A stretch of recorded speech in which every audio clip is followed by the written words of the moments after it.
আমি মোসাম্মদ রিনা বেগম, আমার স্বামী মোহাম্মদ লিমন মিয়া।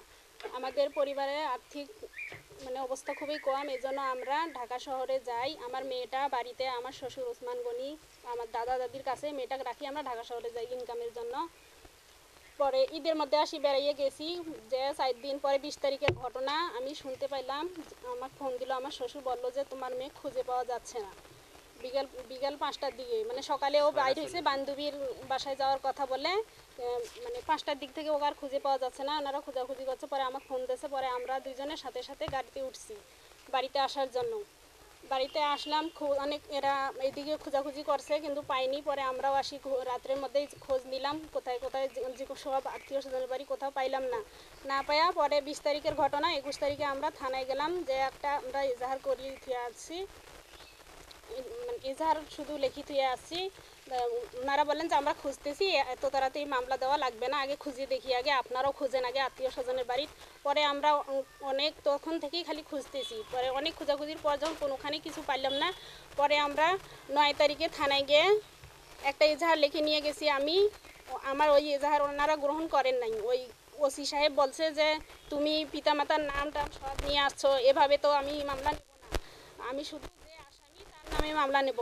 আমি বললাম যে স্যার দেখেন, একজন আসামির নাম নিয়ে কি কোনোদিন আসামি উদ্ধার করা যাবে? আপনারা অন্তত 2-1টা নাম নেন, অন্তত বাবা মার নামটা নেন।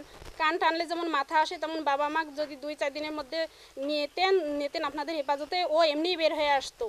কিন্তু তারপরও ওসি সাহেব আমাদেরকে খুব অনেক ভুল উল্টাপাল্টা বুঝাইয়া, ওনারা হয়তো অনেক টাকা পয়সা খাইছে জানি না, কিন্তু আমাকে ওইভাবে আমার এজাহার অনুযায়ী ওনারা মামলা নেয় নাই। ওনারা নিজের ইচ্ছা মতো একজন আসামি দিয়ে ওনারা মামলাটা লেখাইছে।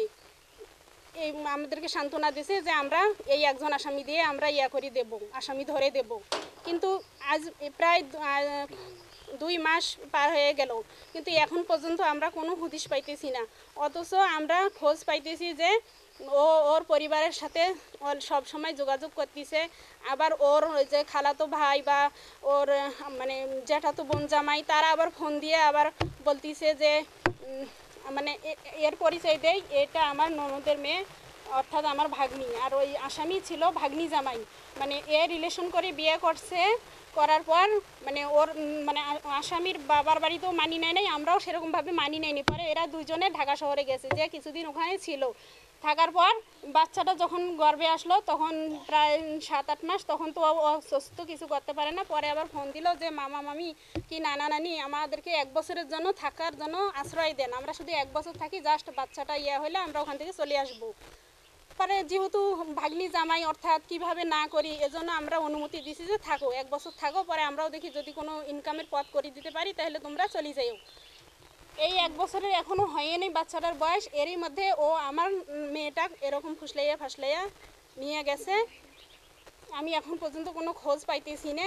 দেখেন আমার এই এখন ভাগ্নিটার কি অবস্থা হবে, আর এই বাচ্চাটারই কি অবস্থা হবে। আর ও যে আমার মেয়েটাকে নিয়ে গেছে, ওর আত্মীয় স্বজনেরাই আবার ফোন দিয়ে বলতেছে যে ভাবি আপনি কোনো চিন্তা করেন না, নাজমুল আপনাকেই নিয়ে করি খাবে, ও শুধু জাস্ট ও আমার মেয়ের কথা বলতেছে, ও শুধু জাস্ট ওকে ব্যবহার করার জন্য নিয়ে গেছে, ও ওকে নিয়ে কোনোদিন সংসার করে খাইতে পারবে না। এরকম ওর আসামির আত্মীয় স্বজনের বাড়ি থেকে ফোন দিয়ে এরকম বলতেছে, কিন্তু আসামি কোনো পাখি ধরা পড়তেছে না। খরচ দিতেছে থানায়, জানি না ওনারা কত টাকা খাইছে কি না করছে, আমাদের কোনো গুরুত্বই দিতেছে না। আমার কোনো গুরুত্ব দেয়নি, আমি কোনো থানার সাহায্য পাইনি।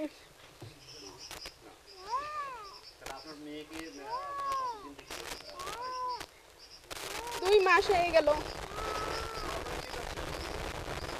আমি আমার মেয়েটা উদ্ধারেই চাচ্ছি, আসামি যেন অ্যারেস্ট হয়, আমার মেয়ে যেন উদ্ধার হয়। আমি তো শুধু আমার মেয়েটা উদ্ধারের জন্যই এত সব করতেছি।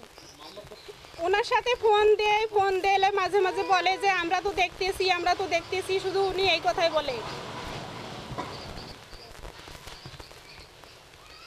হুমকি বলতে আমরা তো শুধু ওই আসামির পক্ষ থেকেই হুমকি পাচ্ছি যে তোমার মেয়েকে আমরা শুধু ইউজ করার জন্য আনছি, আমরা তো ওকে নিয়ে আমরা তো করি খাবো না, এরকম হুমকি ধুমকি পাচ্ছি। কিন্তু আমরা তো কোনো উপায় খুঁজে পাচ্ছি না যে মেয়েটা কীভাবে উদ্ধার করা যায়, মেয়েটা কোথায় আছে, কিভাবে আছে, কি অবস্থায় আছে, এখন পর্যন্ত আমরা কিচ্ছু জানি না। ওই যে আমার ননদের মেয়ে, অর্থাৎ আমার ননদের মেয়ে, এর বাবা মাও ছোটোবেলায় থাকি, ওটা মারা যাওয়ার মতো নেই, ও এতিম একটা, ও আমাদের বাড়িতে মানুষ হয়েছে। আমরা মামা মামি নানা নানি ওক মানুষ করছে। পরে ওই যে রিলেশন করি ওই আসামির সাথে বিয়ে হয়েছে, বিয়ে হয়ে পরে ওর বাড়িতে মানি নেয় না। ও কয় আমাকে এতগুলো টাকা যদি দেন যৌতুক দেয় তাহলে আমি মানি নেবো, ওই বউ তাছাড়া আমি মানি নেবো না। এক মানি নেয় না, না নেওয়ার কারণে পরে এরা দুইজনে আবার ঢাকা শহরে গেছে, যে কিছুদিন চাকরি করছে, করার পর যখন বাচ্চাটা এই যে প্রেগনেন্ট অবস্থায় আমাদের কাছে ফোন করে, নানা নানির কাছে ফোন দিলে যে আমি অসুস্থ, আমাকে এখন মানি নেওয়া, আমি কোথায় যাব কি করব। ওর বাপের বাড়িতে ফোন দিলে ওরা কেউ মানি নেয় না। পরে আমরা বলছি যে ঠিক আছে আমাদের তো আমাদেরকে মানি নিতেই হবে। পরে যে আসো 1 বছরের আশ্রয় চাই আলছি আসামি, যে আমাকে খালি 1 বছর থাকতে দেন।